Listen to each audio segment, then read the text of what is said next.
Well, it's going to be nothing short of a miracle if I can get some milling done today. We have had some crazy weather here today on Catbird Hill. As I typically report, it's about 88 degrees. I think the humidity is 90%. And we just had an amazing thunderstorm with probably an inch of rain. The sun came out, but as you can see from the close-up, the zoom I did, we've got some storm clouds rolling in, actually really from the east, which is very weird. So I want to try to get a quick milling job in, and let's see what's on the mill today. Stay tuned. So what do we have here? So this, folks, is a very large white pine branch that split off of one of the trees on our property line about 6 weeks ago.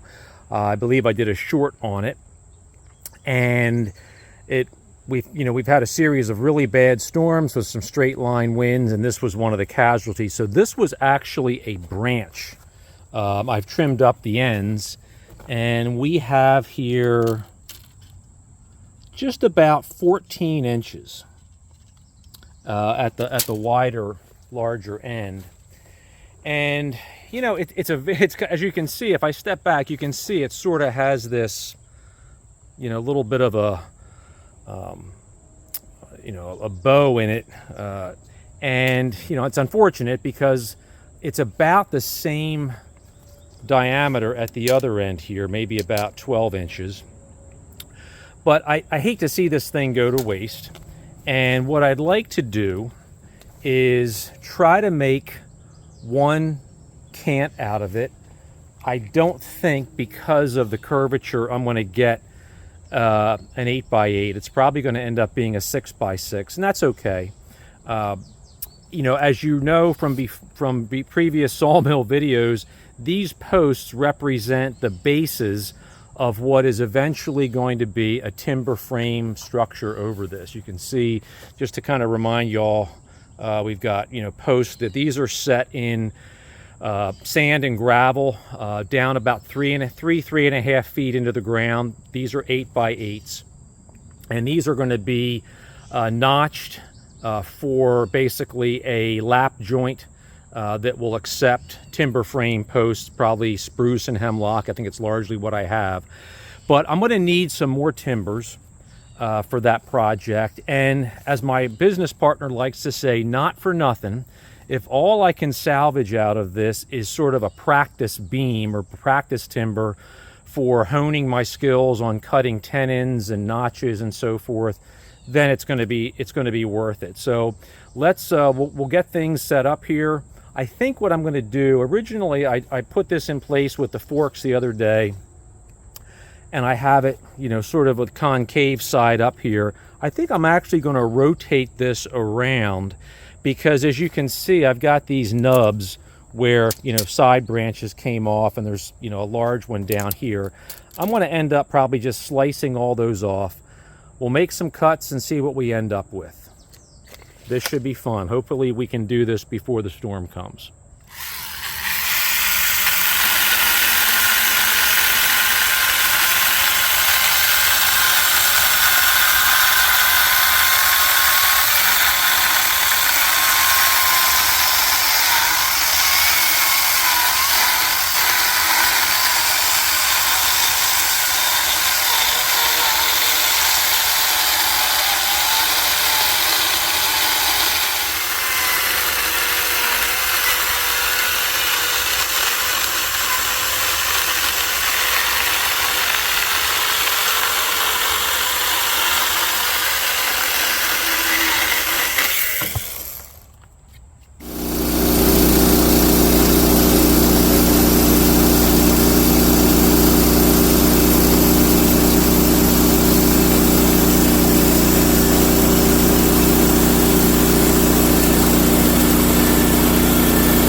Well, we're getting there. You can see, the effect that a bowed piece of wood has. You're gonna, when you're trying to make a beam, you're gonna waste a bit. See what it looks like from this end. Yeah, I mean, I'm probably gonna take, I'll see what I have left inch-wise here. Let's see if we can set you guys up.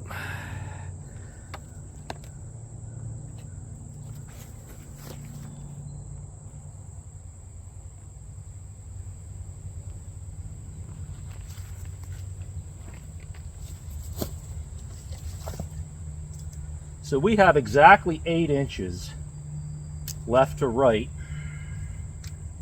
and we still have 10.5 inches top to bottom, and I'll probably take off about another inch from this top to get a little more length out of it.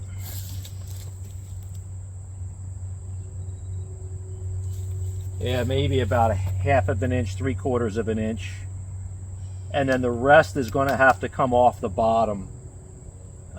We'll see. Let's see what happens. This was a freebie.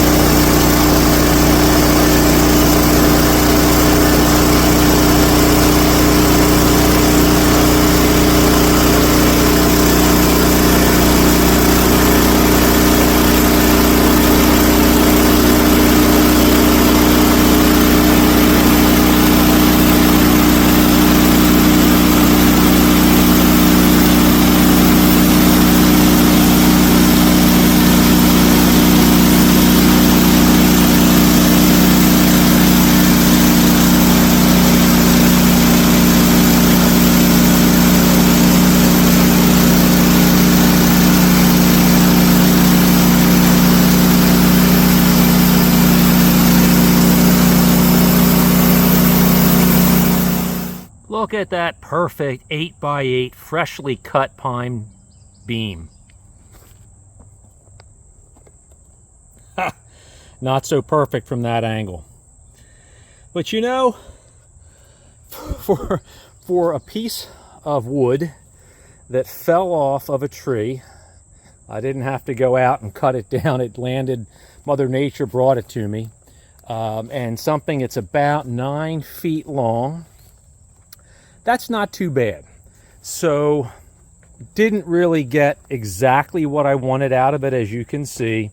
You can see the kind of the scalloped edge there, and it certainly I would never consider using this for structural work. I could mill this down to a 6x6, and that's the beauty of having the sawmill.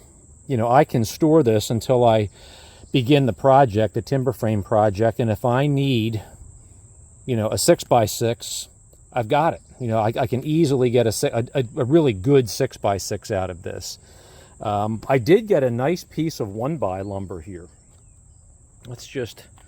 So this should be a 1x8, roughly.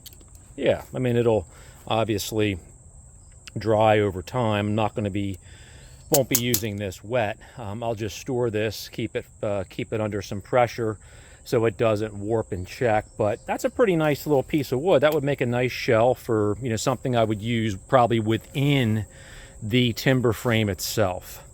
So what I'm going to do with this is I'll store it. I'll get it under cover, get it in a nice protected space.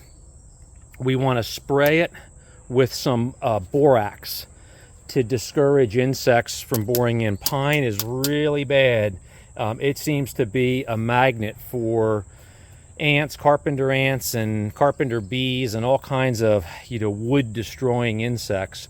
So I want to make sure I get it sprayed and treated. And like I said, if we need a timber that would be 6x6, easily could make that from this. We've got plenty of material there to do a 6x6. So I had another really cool thing happen in the past week. We have a neighbor who has been starting to really literally grow his produce business on his farm. He and his wife are doing all organic produce. And I got talking to him this past weekend about what he does during the wintertime, because he has a lot of greenhouses that he maintains, and he can produce stuff through the winter, squash and all that kind of stuff, potatoes. So he grows a lot of things in the greenhouse to keep produce available for customers during the wintertime. And I never even thought about it, how he heats those greenhouses. So he has wood boilers that he uses to heat the greenhouses. So I thought to myself, I now have a great resource to get rid of all the flitches and slabs that come off of the sawmill. So these obviously are very green and wet pine, but back here we've got some old oak and maple and some I think mostly oak and maple in here. So I'm going to load up my truck and bring him all these, and he can certainly use them to keep his wood boilers going in the greenhouses. So helps him, helps me. I gotta say, that was a lot of fun. I don't cut a lot of pine here on the property. Thankfully, we have a lot of beautiful standing white pines that are absolutely massive, close to 100 feet tall. I'm looking at one right now, probably 36 to 40 inches in diameter at the base. They're healthy, knock on wood here. So, other than trees that are damaged by wind storms and so forth, I don't have a readily available source of white pine yet. Hope I don't have it, really, because I love the trees and I want them to keep thriving. But that was a lot of fun. I absolutely love the smell of freshly cut pine, particularly white pine. There's something about that. I don't know if it goes back to my childhood that pine was a wood that was very, very inexpensive. When I was a kid growing up, my dad built a lot of things out of pine, and I always remember that smell. I think that's just a wonderful aroma. So this was a fun little 30-40 minutes or so out here in this incredibly hot and humid weather. It literally feels like I'm in the middle of Manila in the Philippines here. But I know other people probably have it hotter. I know folks are dealing with forest fires out west, and certainly our thoughts and prayers go to them and the challenges they're dealing with out there. But I am ready for the first frost. I cannot wait to wake up and see frost on the grass because it's been very difficult to get things done here this summer. It's one of the hottest and most humid summers I can remember in a long, long time. Definitely had them as kids. It's not like this is the first hot weather we've ever had. I can remember a lot of summers as a kid being like this, and we didn't have air conditioning. My father had built a swimming pool, had put up a really, sort of an inexpensive 4-foot high pool in the backyard. We had begged him to do that, and I guess he figured that was cheaper than putting air conditioning in the house. So for quite a few summers as kids, we enjoyed that pool, and I can remember in the middle of summer in this kind of weather, not having air conditioning, waking up in the middle of the night in the summer, just sweat pouring out of me.